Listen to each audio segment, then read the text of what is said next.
Beaucoup de joie d'être avec vous, sincèrement. Je suis persuadé que selon sa promesse, il est avec nous. Il a dit 2 ou 3 unis en mon nom, je serai au milieu d'eux. C'est-à-dire quand on vient pour lui, quand on désire l'entendre, si on voudrait le voir dans notre vie agir, quand on en ressent vraiment le besoin, alors il est là pour celui qui le désire. Même s'il y aurait 1 million de personnes et qu'une seule personne le désirerait, eh bien, il viendrait à elle. Je pense que ce soir, tous peuvent être bénis. Dans la volonté de Dieu, c'est que tous soient bénis. Parce que ceux qui iront au ciel, c'est ceux qui auront été bénis sur la terre. Quand le Maître nous amènera au ciel, arrivé au ciel, il dira « Rentrez, vous les bénis de mon Père ». Est-ce que vous réalisez ça? Donc il faut être béni ici. Et ceux qui sont bénis, c'est ceux qui ont profité des bénédictions, des grâces qu'il fait. C'est ceux qui ont désiré qu'il leur prononce des bonnes choses, qu'il leur souhaite des bonnes choses. Parce que bénir, c'est ça, c'est souhaiter des bonnes choses. Et de faire quelque chose de particulier, parce que ça m'arrive de bénir aussi les gens, mais je ne suis pas capable de changer leur vie. Mais quand lui bénit, il change la vie. Vous savez, tout ce que ça vous déclare, son bras l'accomplit. Ça, c'est une assurance. Mes amis, j'ai décidé de rentrer dans un message que j'espère vous plaira à tous. J'essaierai de l'expliquer un petit peu, que vous comprendrez mieux après. Ça se trouve dans l'évangile de Jean, à partir du verset 45. Pour vous faire comprendre ce que je voudrais vous faire comprendre, il s'appelle Nathanaël. C'est dans les premiers disciples du Maître Jésus. Il y a eu d'abord André, après il y a eu Pierre, après il y a eu Philippe, et voici maintenant nous sommes à Nathanaël. Nathanaël a quelque chose de particulier, c'est que Nathanaël, écoutez, il ne savait pas qui était Jésus, puis en plus, il n'était pas d'accord trop avec ce qui était dit du Maître Jésus, parce que pour lui, c'était impossible. C'était impossible que quelqu'un, écoutez, de Nazareth pour être le Messie. C'est pas possible, parce que le Messie doit naître à Bethléem. Oui, donc Jésus est né à Bethléem, mais ça, il ne le sait pas. Il ne le sait pas. Et il nous est écrit qu'il est sous son filier. Un filier peut-être à côté de chez lui ou ailleurs, aucune importance. Et puis là, vous comprendrez que là, il prie. Vous comprendrez mieux après. Il prie. Qu'est-ce qu'il demande? Moi, je suis persuadé qu'il doit demander, écoutez, principalement la paix pour Israël et le Messie pour Israël. C'est une époque où ça fait pratiquement 300 ans que Rome occupe. Et après l'élévation du Maître Jésus, écoutez, ça va durer encore 200 ans. Ça sera plus de 500 et quelques années que Rome va régner sur ce territoire-là. Rome, écoutez, c'est quelque chose de terrible. Il broie, c'est comme une charrue de fer qui passe sur les gens. Rome est sans pitié. L'époque n'est pas facile pour les Israéliens. Très, très dur. Et puis, il prie parce qu'il sait très bien qu'un libérateur doit venir et qu'il changera toutes choses. Même Moïse l'a prophétisé. Moïse a dit, après moi viendra un prophète. Et celui-là, il faudra l'écouter. Parce qu'il changera tout. Absolument tout. Moïse a montré combien le péché était grand et très grave, Mais seulement Jésus est venu, puis il a dit que le péché peut être vaincu et que le pécheur peut changer de vie, qu'il changerait ses vies. C'est moi qui t'ai écrit que ceux qui sont en Jésus-Christ sont des nouvelles créatures, et voici toutes choses sont devenues nouvelles. Et il prie certainement pour la paix. Il n'y a plus de mort, il n'y a plus de... Écoutez, qu'il n'y a plus d'orphelins, qu'il n'y a plus de femmes qui perdent leur mari, qu'il n'y a plus de galères au cours romain, que tout change. C'est un pays qui sera un temps terrible, une souffrance qu'on ne peut pas vous imaginer. Et il doit prier, on voit le Messie, mais avec une sincérité, écoutez, qu'on a du mal à comprendre. C'est ce que je pense. Et ainsi que André qui a rencontré son frère, qui s'appelle Pierre, et qui lui a parlé donc du Christ, et voici qu'il a emmené Pierre jusqu'à Christ, et puis Christ lui a dit, écoute, tu t'appelles Simon, maintenant tu t'appelleras Pierre, qui signifie roc. Et puis ensuite, nous voyons très bien qu'il y a une rencontre avec Nathanaël. Voici que Nathanaël vient vers lui, il dit, écoute, on a trouvé le Messie, celui dont la Bible parle, celui dont Moïse a parlé. Nous l'avons trouvé. Il dit, c'est pas possible. Ce n'est pas possible. Écoute, Jésus, c'est bien, mais écoute, c'est pas possible. il ne vient pas de la ville du grand roi. Écoute, c'est un roi qu'on attend. C'est un roi. Et puis, alors, jamais manqué d'un successeur sur le trône de David. C'est pas possible. Non. Alors, il dit tout simplement, viens et vois. Et devant l'assurance de cet homme-là, de ce Philippe-là, Nathalie va, il y va. Et puis, quand il arrive, le maître Jésus le voit, puis il dit, ah, voici un Israélite qui vraiment, a le cœur dont il n'y a point de faute. Il n'y a point de faute. Il appelle, le regarde et dit, d'où tu me connais? Comment tu peux dire ça? Il dit, quand tu étais sous le figuier, avant que Philippe vienne t'appeler, je t'ai vu. Alors là, il sait qu'il n'y a que Dieu qui a pu le voir. Parce que là, c'est entre lui et Dieu. C'est privé. Philippe ne savait pas ce qu'il a dit. Philippe n'a pas connu ces prières-là et ce désir-là. Mais Dieu voit. Personne ne vient à Jésus-Christ si ce n'est le Père qui l'attire. Si on aime le Père véritablement, il nous propose de mettre Jésus. Parce que Jésus est le chemin véritable qui mène au ciel. Il n'y a pas d'autre nom écouté sur la terre. Il n'y a pas d'autre nom que ce beau nom-là, que le nom du Maître Jésus. C'est le nom unique. Car Dieu a tant aimé le monde qu'il a donné son Fils unique, c'est-à-dire Dieu comme lui. Dieu comme lui. Nous, on ne sera que des adoptés, des rachetés, mais on héritera avec son Fils entièrement. Et ça, c'est tellement important. Et puis, écoutez, il est là, et c'est convaincu, et puis il va dire, tu sais ça? Et puis il va l'appeler, écoute, mais tu es le Fils de Dieu. Rabbi, tu es le Fils de Dieu. Tu es le Sauveur. Écoutez, tu es mon Dieu. Tu es le Fils de Dieu. Tu es mon Dieu. Et tu es Rabbi. Tu es le Maître. Il dit, tu crois parce que je t'ai dit ça? Tu verras bien d'autres choses encore bien plus grandes. Car vous verrez désormais les anges monter et descendre vers le Fils. Quelle importance. Et quand on voit la vie du Christ, on voit que toujours, il y a des anges. Il y a une autre affaire, écoutez, il y a d'autres choses à dire, mais c'est très important. Et puis, la vie va changer. Moi, je pense que dans mon cœur, il a pu dire, Seigneur, si tu me montrais un signe, montre-moi un signe que tu viens avec moi. Montre-moi un signe. Écoute, nous t'attendons. Peut-être écoutez, je ne voudrais pas mourir, moi, avant de te voir. Je ne voudrais pas mourir sans que le Sauveur vienne et qu'il nous délivre de la tyrannie que nous vivons. On a besoin. Montre-moi un signe. Et le signe, c'est Philippe, qui est ce secours. Les témoins de Jésus-Christ. Ce que je voudrais essayer de vous faire comprendre, c'est que nous ne sommes pas Jésus. Et nous ne pouvons rien faire de nous-mêmes. On ne peut pas sauver, on ne peut pas libérer, et on ne peut pas guérir. Ce pouvoir ne nous est pas donné. On est incapable, quand nous lisons toutes ces belles choses qu'on pourrait faire avec le Maître Jésus, on se rend compte c'est qu'un seul Dieu, un seul Seigneur et le même Esprit, c'est-à-dire le Saint-Esprit qui opère ces choses en nous. Nous, on ne peut absolument rien faire. Nous, on est des signes. On est des signes. Pas que nous ne prêchons pas nous-mêmes, nous prêchons le Christ. Et notre évangile est vrai. Notre évangile est vrai. Nous prêchons véritablement la vérité parce que nous prêchons le Fils de Dieu, Dieu avec nous. Son nom s'appelle Emmanuel. Écoutez, c'est pour ça que ce soir, ne comptez pas sur moi pour vous parler d'un pasteur, ni d'un curé, ni d'un imam, ni d'un rabbin. Je n'en ai pas du tout envie. Tous ces gens-là ne peuvent pas vous sauver. Mais Jésus peut le faire. Car, écoutez, il n'a pas envoyé son Fils dans le monde pour juger le monde, mais pour que le monde soit sauvé par lui. Aussi simplement, écoutez, vous aurez le désir de l'inviter. Si vous aurez le désir de lui demander un signe, vous aurez pour lui demander un signe. Un signe, c'est vrai. C'est vrai ce que le pasteur dit. C'est vrai ce que tous les pasteurs disent. C'est vrai ce que tous les chrétiens disent. Jésus, le chemin, la vérité et la vie, et que nul ne vient au Père que par lui.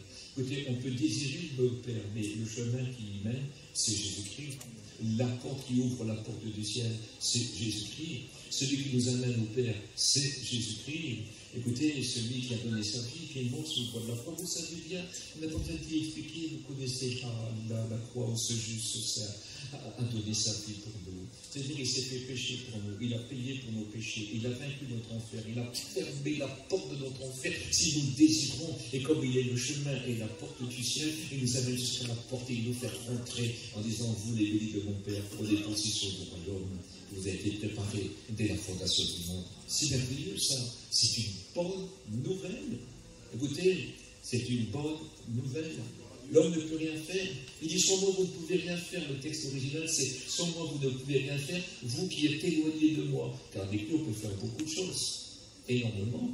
Cet après-midi, je rappelais aux gens que Jésus, écoutez, il a parlé de son Père. Il a dit, mon Père est le vigneron. Et moi, je suis le pied de la vigne. Ici, il y a pas mal de vignes. Je suis le cep. Et tout serment qui est tendre, c'est-à-dire qu'avant d'apparaître, il est tendu. Et comme nous sommes chrétiens, on est en Jésus-Christ. C'est-à-dire qu'on fait un avec lui et un avec Dieu. Nous sommes avec le Père. Et nous sommes ses témoins, nous sommes ses signes. Ces signes qui annoncent la vérité. Et notre message, c'est la vérité. Et on parle du véritable. Et le véritable, c'est notre Dieu, c'est notre Seigneur Jésus. Et quelle importance ce soir que vous pouvez écouter, participer à l'écoute de cette parole. Parce qu'elle est tellement importante. Mais demandez-lui ainsi, mais si c'est vrai ce que je viens de te dire, Seigneur, j'ai besoin d'être secouru. Si à cette époque-là, il y avait Rome qui tyrannisait, nous, Seigneur, on est tyrannisés. On ne sait pas ce que c'est que d'être heureux. Certains ont peut-être beaucoup d'argent, puis je suis très content pour eux. Ils savent très bien que c'est que de la poussière et puis que, écoutez, ça ne comble pas. Ça ne comble pas. Nous avons été créés pour Dieu. Dieu nous avait créés pour lui. Pour lui, pour lui. Et lui seul peut combler notre cœur véritablement. Vous savez, je connais des gens très riches, mais des chrétiens, des gens qui sont très bons.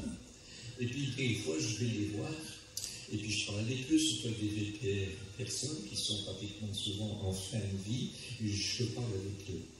Et puis, il y a leurs enfants qui sont très très bien aussi. Puis, pour écouter, ces femmes-là pourraient s'acheter 20 campings et 10 maisons. Ils ont des moyens. Mais ça n'intéresse pas. Et les enfants disent, maman, quand même, on va t'acheter autre chose. Vis soit dans la maison, ou on va t'acheter une belle camping. Elle dit, non, moi je suis très bien dans ma camping. J'en ai assez. Elle a tout goûté. Elle a tout eu. Elle a absolument tout eu. Elle a eu des bijoux, elle a eu tout ce que vous voulez. Les bijoux, elle ne regarde même plus, ils sont placés dans un coin, ça n'intéresse même plus. Parce que, après tout, ça n'a pas de valeur. Parce que ça ne fait pas de miracle. Ça ne fait pas de miracle. Ça ne comble pas véritablement le cœur. Il faut partir et puis que quelqu'un reste et surveille de votre argent. Vous savez, c'est des choses très graves. Et ce n'est pas un mal d'en avoir. Le mal, c'est la préférer à Dieu. Parce qu'elle est éphémère. Après tout, l'argent est éphémère. Elle ne durera pas, c'est pour un temps. Même si vous avez des milliards, ils resteront derrière vous. Non, ça ne dure pas. Et ça ne prend même pas le bonheur de vos enfants. Même pas le bonheur de vos enfants. Le véritable bonheur, c'est Jésus-Christ. Écoutez, c'est la paix avec Dieu. Parce que si on n'a pas fait la paix avec Dieu, on a caché notre vie. Je vous dis humblement, avec gentillesse, il aurait mieux fallu mourir à la naissance que de vivre et connaître le mal qu'il y a sous le soleil. C'est-à-dire de participer au mal. Pourquoi vivre? Pourquoi avoir vécu? Quelle tristesse! Écoutez, il n'y a rien de particulier, c'est que Dieu a envoyé Dieu. Jésus s'appelle Emmanuel, Dieu avec nous. Oui, mais Dieu peut tout faire. Qu'est-ce qui est impossible à Dieu? Dites-moi, qu'est-ce qui est impossible à Dieu?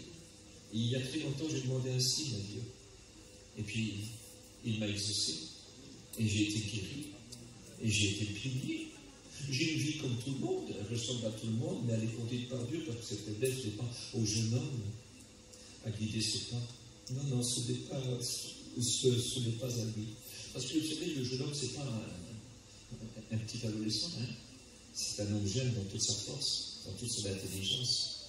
Écoutez, dans toutes ses capacités, même là, ce n'est pas à toi de guider tes pas, même si tu serais le fils du plus grand roi, ou même si tu serais le plus grand roi de la terre, ce n'est pas à toi, c'est au Tout-Puissant.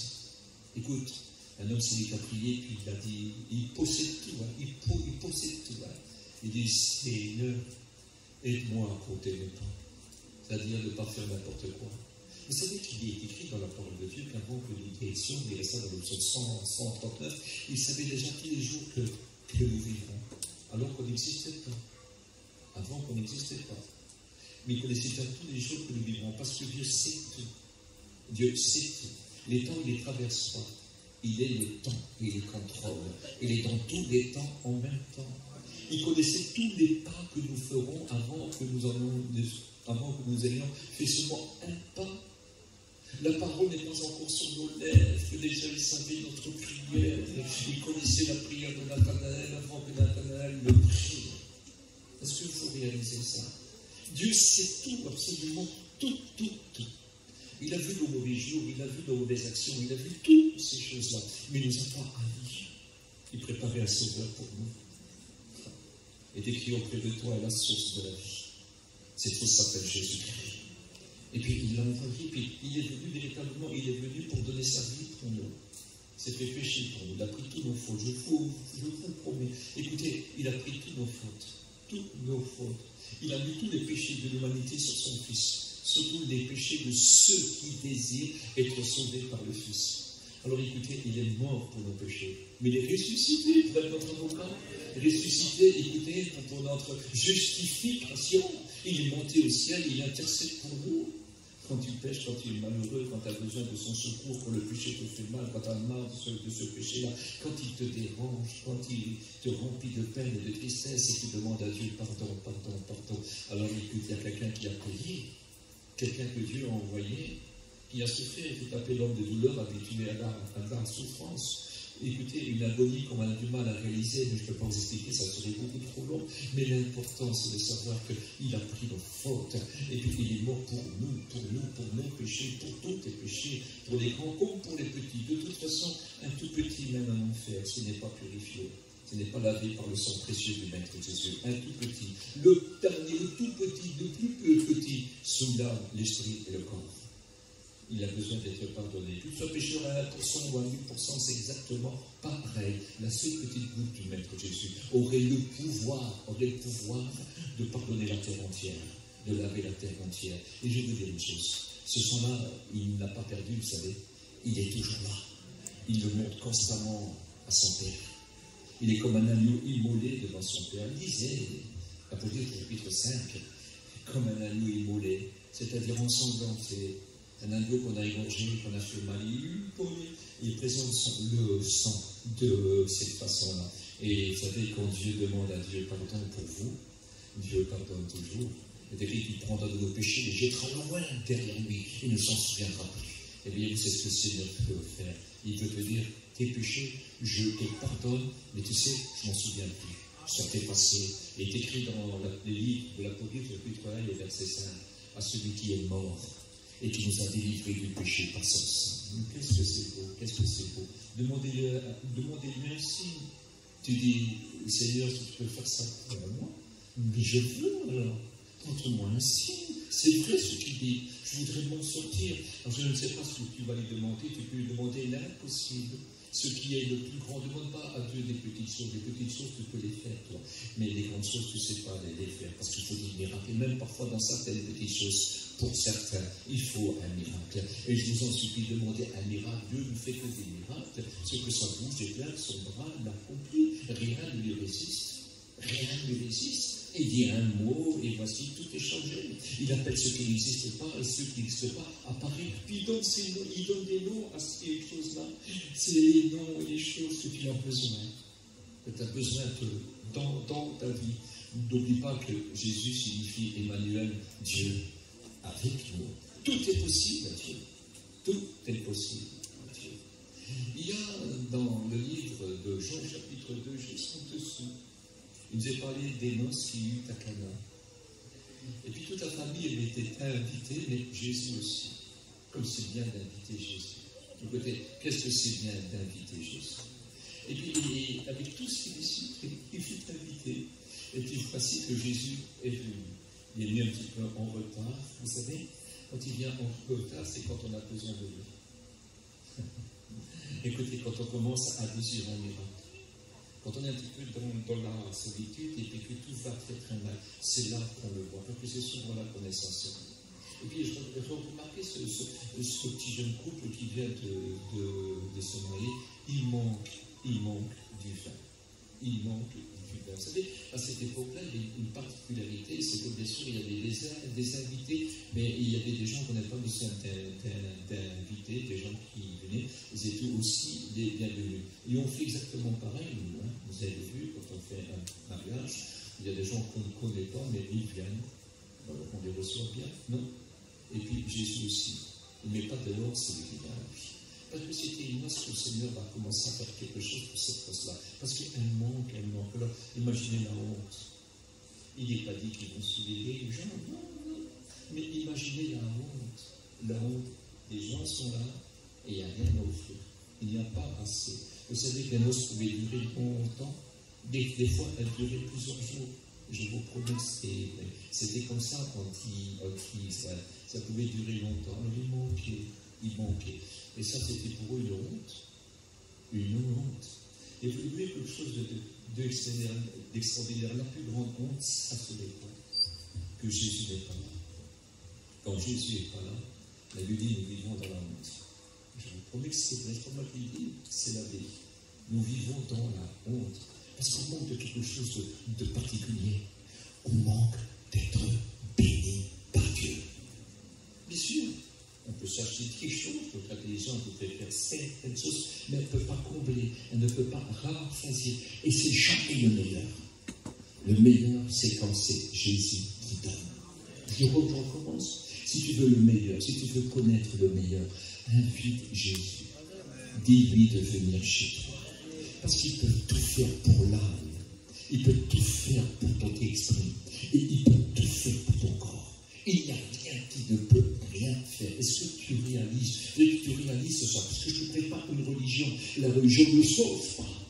C'est Jésus qui sauve. Son nom signifie sauveur. On n'appelle pas toujours Jésus, moi. Mon nom préféré, c'est Sauveur. Mon Sauveur. Mon Sauveur. C'est comme ça que je l'appelle la plupart du temps. Et puis, ce n'est pas un bon sens. En hébreu, c'est Jésus. Quel important. Mais quel beau nom que le nom de Jésus. Parce que c'est un vrai sauveur. Il peut sauver l'âme, l'esprit et le corps. Il peut faire miracle pour l'âme, pour l'esprit et le corps. Il peut bénir l'âme, l'esprit et le corps. Il peut tout bénir. Il peut absolument tout faire. Si je devrais vous expliquer des expériences et des bonnes choses qu'il a fait pour moi, vous direz, mais c'est pas possible. Tu as été comblé, tu n'as pas de quoi te plaindre. Et je n'ai pas du tout envie de me plaindre. Je préfère me réjouir d'avoir un si grand sauveur, un si bel ami. Écoutez, quelqu'un de si fidèle. Vous savez qu'il s'appelle fidèle et véritable? Parce qu'il est véritablement fidèle. Vous savez ce qu'il a dit une fois? Il dit, vous demeurez pas fidèle, mais moi je demeurerai fidèle. Car Dieu ne peut se renier lui-même. Non, Dieu, Jésus, est le même hier, aujourd'hui, éternellement. Il est le Père des lumières dans lequel il n'y a point d'ombre de variation. Il ne varie pas. On est dans l'instant de la grâce. On est dans l'instant du pardon. On est dans l'instant du secours.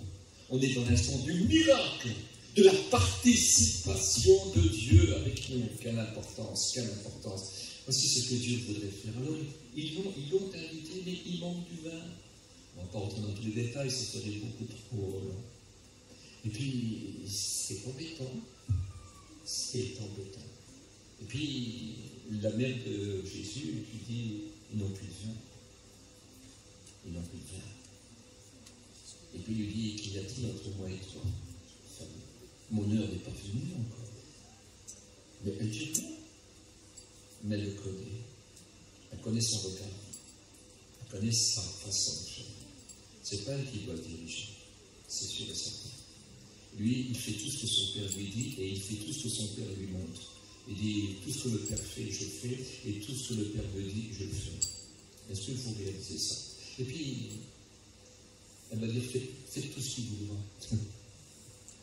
Elle a compris à sa façon de parler qu'il allait faire quelque chose, alors qu'il n'avait pas encore fait de miracle. C'était tout au début, alors qu'il n'avait pas encore fait de miracle. Et puis, il faut remarquer que Jésus va appeler ceux qui doivent servir là. Et puis, il y a des vases là qui servent pour la purification.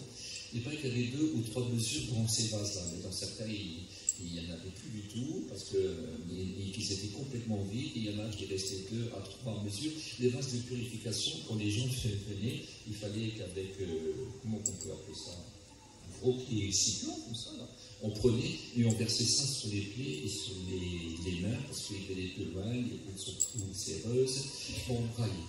Et puis, ils pouvaient participer, ils étaient tranquilles. Et puis, il va dire aux hommes qui sont là, prenez les vases et remplissez-les d'eau. Écoutez, ce n'est pas des vases, c'est la vie, non. On versait et c'était. Alors, il se passe qu'ils vont prendre ces vases-là, ils vont vider ceux qui restent de mesure, d'autres qui n'en parlent plus, puis ils vident. Alors, il y a des vases qui faisaient 40 litres, 60 litres, mais aussi 100 litres. Et oui, je ne sais pas si vous réalisez. Alors, je ne sais pas combien, ça serait 40 litres, ça serait 240 litres. Et si c'est 60, c'est 360. Mais si c'est 100, c'est 600. Je ne sais pas si vous aimez. Moi, je sais que ce n'est pas Jésus qui va saouler les gens. Jamais, jamais, jamais, jamais. Il vous donnait en abondance d'une façon particulière parce que c'est l'un qui pourrait vendre après. Est-ce que vous comprenez? Est-ce que vous réalisez ça? Alors j'essaie de voir, moi j'essaie de comprendre ce qui se passe, parce que n'oubliez pas que celui qui bénit, bénira aussi des autres. Parce que les bénédictions que nous recevons, c'est pour que les autres les voient et les entendent et qu'on peut les proposer aussi pour eux, parce que ce qu'il a fait pour eux, il veut le faire pour vous aussi. Il veut qu'aujourd'hui vous soyez bien, que vous soyez rassasiés, mais en plus que vous pouvez apporter encore aux autres, parce que notre Dieu est bon. Notre Dieu est fidèle, notre Dieu est amour. On devient ses témoins des choses qu'on a vues, des choses qu'on a entendues, des choses qu'on a reçues. Et puis, voyez-vous, ce qu'on a reçu, c'est la réalité, ce qu'il a fait pour nous. Il veut le faire pour vous. Vous pouvez tous être bénis ce soir. Vous pouvez retourner chez vous et être bénis, mais invitez-le chez vous. Parce que si vous l'invitez chez vous ce soir, il ira chez vous avec vous. Et puis, chez vous, il y a peut-être des gens qui ont besoin de voir Jésus. Non? Ah oui, oui, oui. Parce que Jésus a fait des promesses, pas seulement pour toi, mais aussi pour ta famille, aussi pour tes enfants, aussi pour tes amis, et même pour tes ennemis. Tu peux prier pour tes ennemis. Et quand Dieu apprécie les voies d'un homme, il dispose même favorablement tes ennemis, ses ennemis, tes ennemis à son égard. C'est pas pour ça. Il peut changer la vie, mais véritablement. Alors, regardez ce qui se passe. Ils remplissent tout ça d'eau, alors de l'eau à des bords. De l'eau à des bords, puis ça donne ça au maître. Et puis, écoutez, je ne sais pas ce que Jésus a fait, mais je sais qu'en un instant, l'eau a changé en vin. Ils n'ont pas entendu faire des grands bruits, ils n'ont même pas entendu parler, ils ont simplement obéi, et parce qu'ils ont obéi, un instant même, l'eau s'est changée en vin. Mais c'est beau ça, non?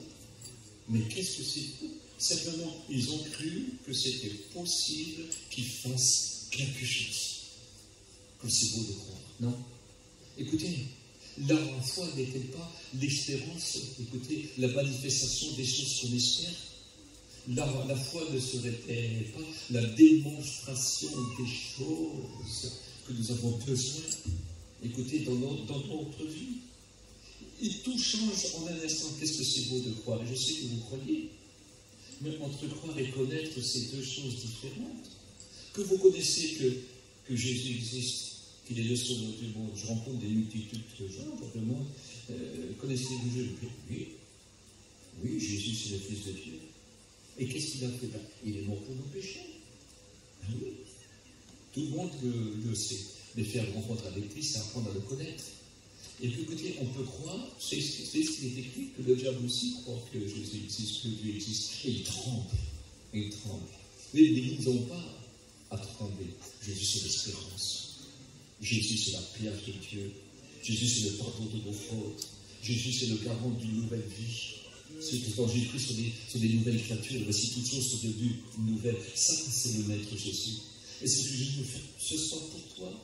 Pour toi, peut-être que tu es venu avec quelqu'un qui sait que c'est vrai, mais qui n'est pas encore engagé avec lui, mais qui lui demande un signe. Dis-lui, nous on a demandé de signe, on a demandé d'être béni, on était dans un grand besoin, on vivait dans une certaine honte, on était gênés, et on devait être si content, et puis notre contentesse ce jour-là s'est tourné en tristesse. J'imagine des petits jeunes qui se sont mariés, quelle tristesse, mais quelle tristesse, quelle tristesse, quelle tristesse, mais comment tout a changé.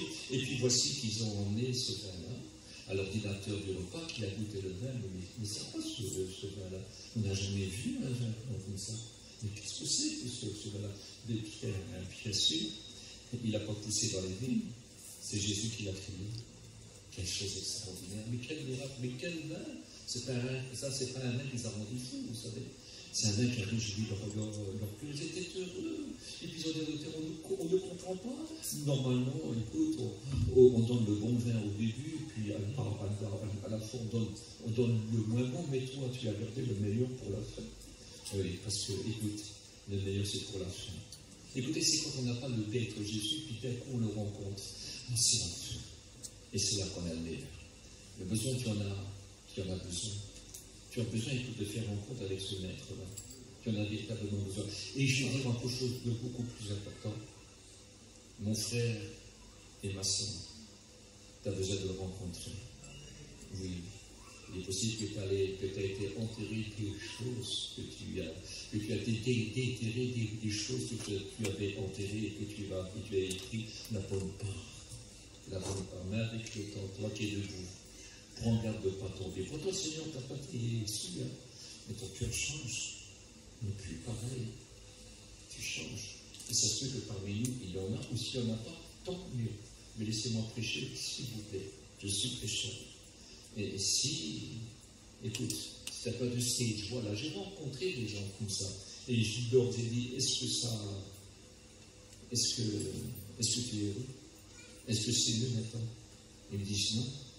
C'était mieux avant. Oui, mais tu sais, avant, ils avaient le désir d'avoir du bon vin. Le vin que lui donne. Le vin, c'est symbole de la vie. Il est écrit que le vin nouveau est meilleur. Le vin que Dieu offre.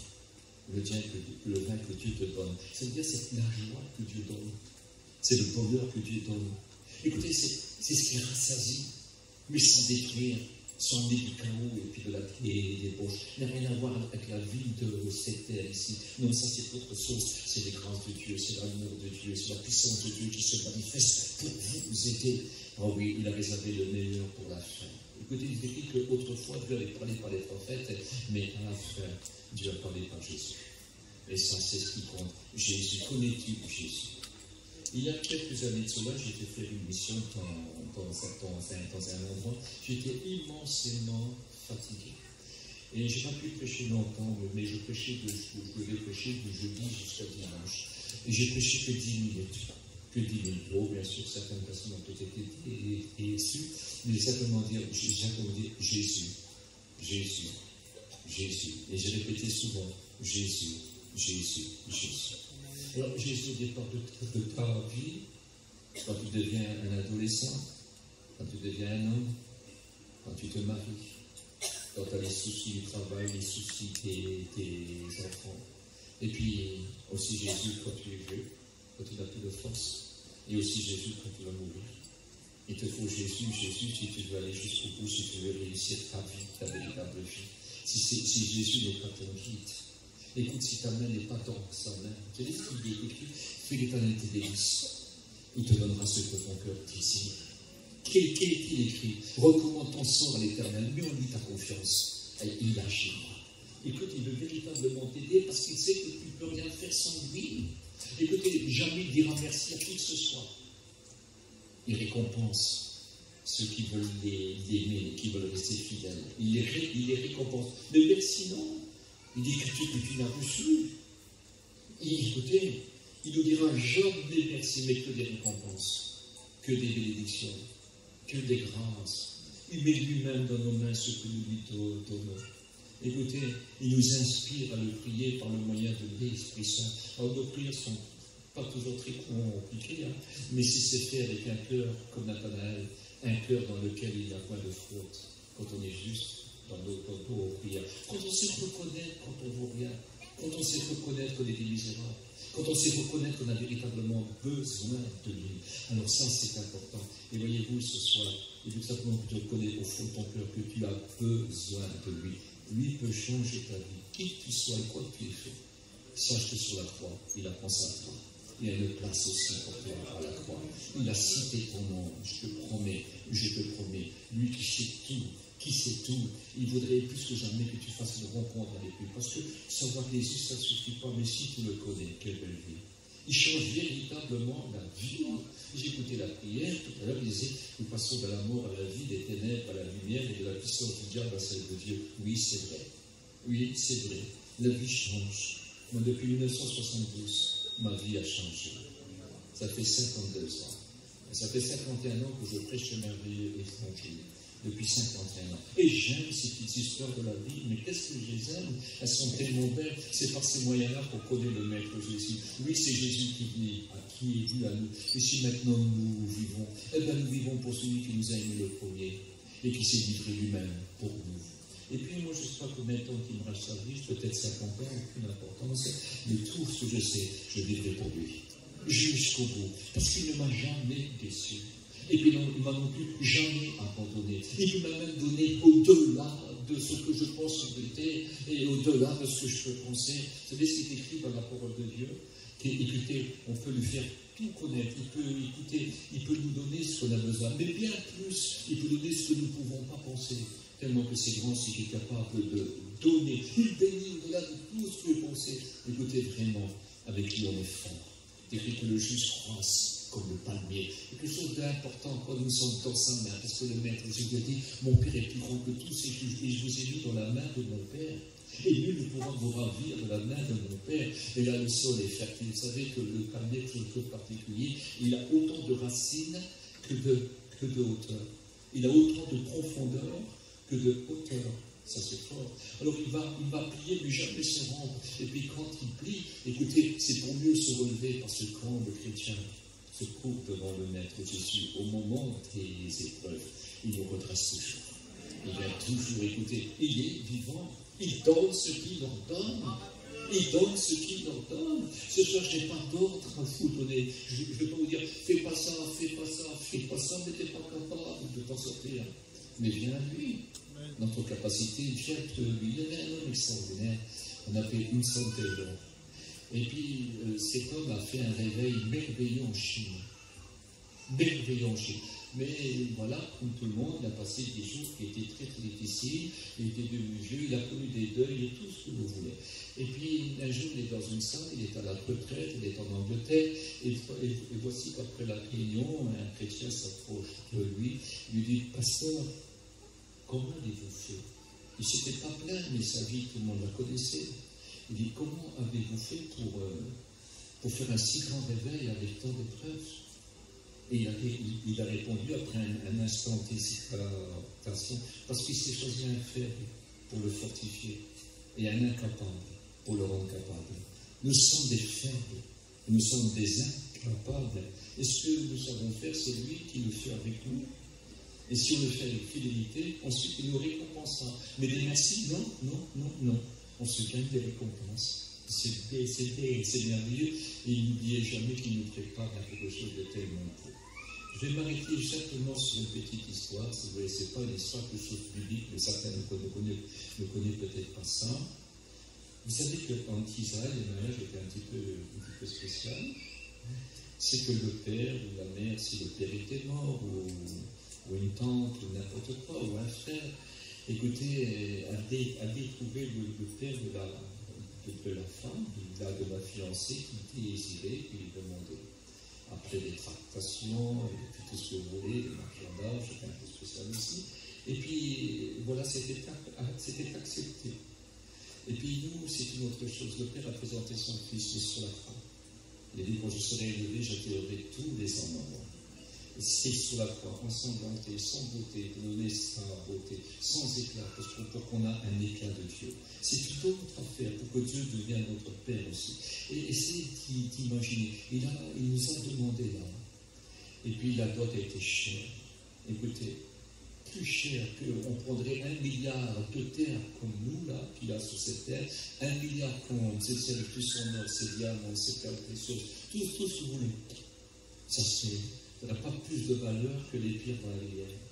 Ça ne coûte rien, absolument rien. La seule valeur, écoutez, ne dis pas que tu es rejeté, ne dis pas que tu n'es rien, ne dis pas que tu es sans valeur, car il t'a estimé au prix divin. Au prix divin, au prix de Dieu. Il appelle son fils Dieu, il dit, oh Dieu, ton Dieu.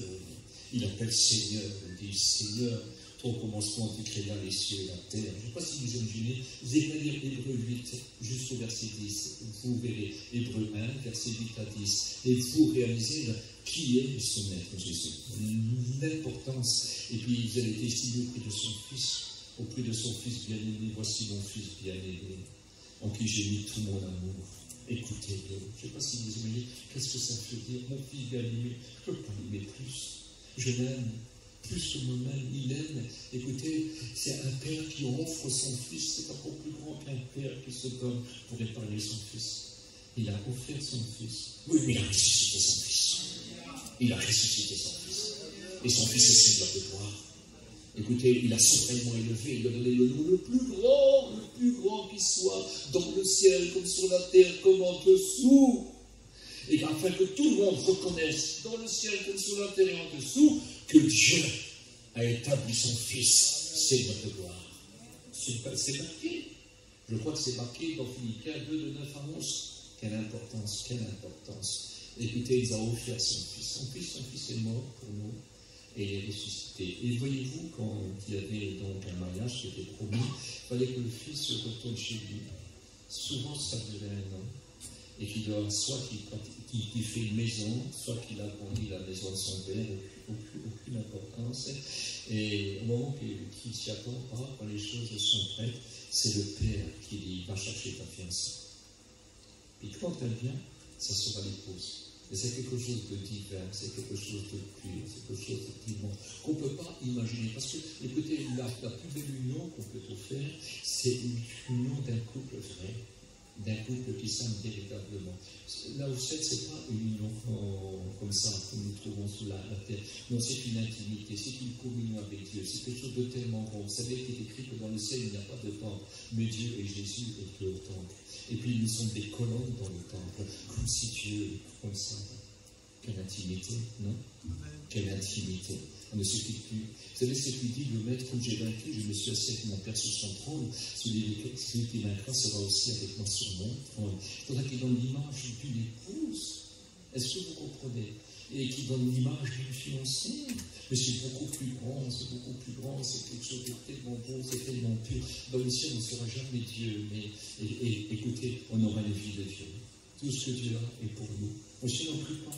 Vous savez qu'au ciel, on ne prie pas? On a tout. C'est ici. On a besoin de protection, on a besoin de miracles, on a besoin de secours. Mais là-bas, ça n'existe plus, ça. L'amour n'existe plus, le deuil n'existe plus. Écoutez, il n'y a plus de larmes, il essuiera tous les larmes de nos yeux. Est-ce que vous savez ça? Ça sera une vie extraordinaire. On sera fort. Des ennemis, ça n'existe plus. La peur et la crainte n'existent plus. Écoutez, le tourment n'existe plus, la terreur et l'épouvante n'existent plus. C'est terminé. Toutes ces choses ne sont même plus citées. C'est l'apothéose, c'est la gloire. Mais quelle gloire. On n'est pas Dieu, je bénis, je ne sois pas Dieu, parce que Dieu n'adore personne. Mais nous, on va l'adorer. C'est encore plus beau d'adorer. Qu'est-ce que c'est beau? Mais Dieu nous aime au point qu'il nous a estimés au prix de son Fils. Il nous a aimés comme il aime son Fils. Il a sacrifié son Fils pour nous. Mais qu'est-ce que c'est beau? Mais qu'est-ce que c'est grand? Qu'est-ce que c'est important? Écoutez, il y a pas longtemps, j'ai prêché sur le verre. Quand j'ai dit, je ne suis pas un homme, mais un verre. Et puis, j'ai expliqué un point très important. Vous savez qu'il y a un certain verre, quand c'est un homme, ça va très mal. Puis, vu que ces petits, ils naissent. Ça a été écrit, ne crains rien vers l'issue de Jacob. Il veut que ces petits naissent, que ces petits naissent et qu'ils vivent. Alors, vous savez ce qu'il fait quand ils sont nés? Ils se sacrifient. Ils se laissent mourir, afin que eux puissent se manger. Ça nous échappe, hein? Je dis celui qui me mange. Nous, on ne le mange pas, on n'est pas des cannibales. Mais on mange sa parole, parce que sa parole, c'est vraiment une nourriture. C'est vraiment, on ne vivra pas seulement de pain, mais de toute parole qui sort de la bouche de Dieu. C'est-à-dire au diable lui-même, par Jésus-Christ lui-même, ils vivront par ma parole. C'est parce que c'est une parole libératrice. Il s'est donné pour que nous vivions. Il a pris notre culpabilité, nous a donné son innocence et sa pureté. Nous étions rien, nous n'avons pas droit de citer. On était sans espérance et sans Dieu. Et puis maintenant on dit Dieu notre Père. Il a dit je m'en vais vers mon Père et votre Père. Il est allé nous préparer une place. C'est magnifique, c'est magnifique. Ça, c'est pas la religion, ça. C'est pas la religion. La religion a dit fais ça, et peut-être que tu seras sauvé, parce que si tu dis que tu es sauvé, il dit que tu es prétentieux. Mais nous, on n'est pas prétentieux, on a l'Esprit de Dieu qui rend témoignage à notre esprit que nous sommes enfants de Dieu. Nous avons cru, crois au Seigneur Jésus, et tu seras sauvé. Ça a été dit à un geôlier qui s'est converti. Quelle importance, quelle importance. Si tu pourrais comprendre ces mots ce soir, ils sont simples. Ils sont simples. Il n'y a pas plus simple que l'évangile. J'ai vu des petits-enfants se convertir. Il n'y a pas plus simple. J'ai vu des vieillards qui ne savaient pas lire ni écrire se convertir. C'est simple. L'évangile, c'est pour que tout le monde puisse comprendre. Ça va porter de tout le monde. Ce soir, tu peux être sauvé. Tu n'es pas obligé d'aller en enfer. C'est pour le diable et ses démons. Pour toi, il y a Jésus, le Sauveur, et le ciel pour l'éternité. On va prier un petit peu ensemble, s'il vous plaît. Je te rends gloire et te bénir pour ta parole. Combien ta parole est belle. Combien ta parole est pure. Il n'y a pas de triche dans ta parole. Tu viens chercher des faibles, des incapables. Tu viens chercher des pécheurs et des misérables. Tu viens chercher des menteurs, des buveurs, des drogués, des impurs. Tu veux les sauver.